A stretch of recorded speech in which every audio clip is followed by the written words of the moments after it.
Good morning. I'm Steve Schippers, and I'm here for today's stewardship moment. I wholly hope I can do half as well as Desiree did last week. So, what is stewardship? We tend to think of it as someone asking us for money. But it's more than that. It really is an ask for involvement, for engagement. Yes, we do need the money, but I would remind you that right now, this time of year, the nominating committee is putting together a list of the dream team for the different boards and committees that make this church run.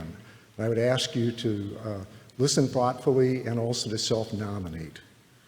But I did read once that stewardship is the response of a grateful heart that recognizes God's loving gifts and then desires to share those gifts.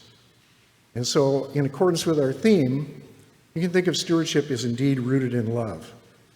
Now, myself and a few other people, we tend the garden beds that you see out on the church grounds.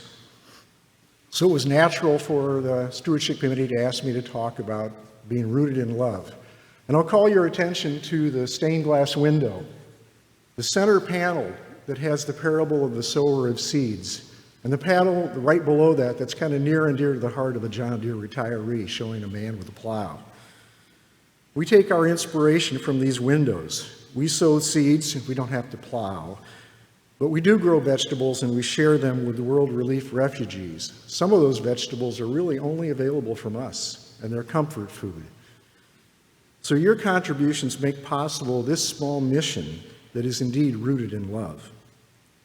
80 years ago, this congregation created these beautiful windows, and it's a constant reminder of our historic roots.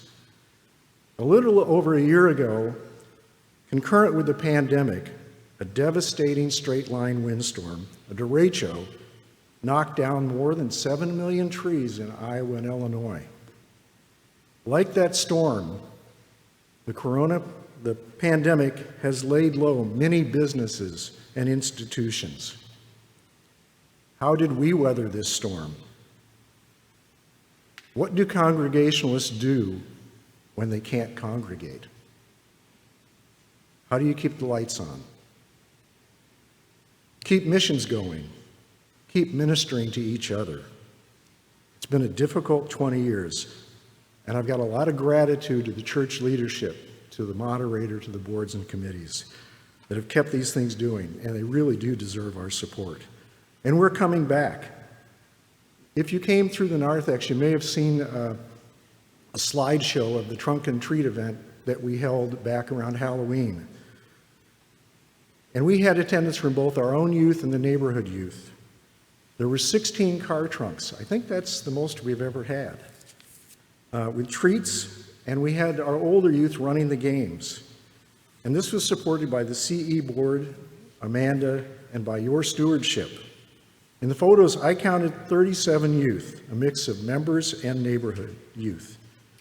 I actually believe that our church may have the largest and most active UCC youth group in the Quad Cities. Think about that for a minute. Thank you to Becca. Thank you to everyone who supports our youth. So, as Desiree talked about last week, nurturing our members' youth is a vital mission. And think today, when I drove up today, I thought maybe I was late for church because the parking lot was so full.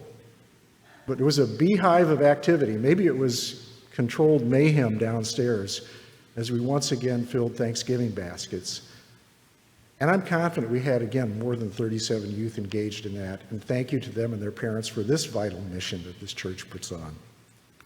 So I think we can definitely move beyond the thought of survival mode and move forward toward the fulfillment of our mission to share God's love.